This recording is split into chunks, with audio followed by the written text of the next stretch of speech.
Jonas Haddad? Alors d'abord, monsieur le maire, bravo, et bravo, j'espère que vous nous entendez, ainsi qu'à tous les membres de votre association. Et là, c'est le Normand qui vous parle, voilà.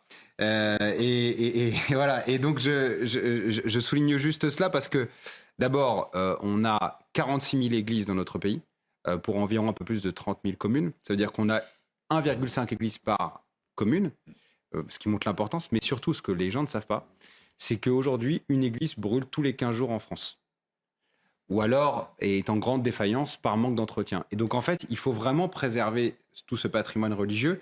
Et vous parliez tout à l'heure de la région Normandie, monsieur le maire. Juste récemment, par exemple, la région Normandie a annoncé en juillet, par l'intermédiaire de son président Hervé Morin et du monsieur patrimoine de la région Normandie qui s'appelle Édouard Delamaze, qui est aussi président de l'Observatoire du patrimoine religieux, que la région Normandie, spécifiquement, allait financer non seulement la réfection d'un patrimoine qui est protégé, mais aussi d'un patrimoine qui n'est pas protégé. Parce que vous savez, il y a des distinctions entre la protection qui vous permettent de financer ou pas des édifices, mais également du patrimoine qui soit public ou privé, naturellement dans le respect de la loi 1905. Mais ça veut dire que le rôle des régions aujourd'hui, notamment dans la région Normandie, qui est exceptionnelle en matière d'église, est vraiment signifié.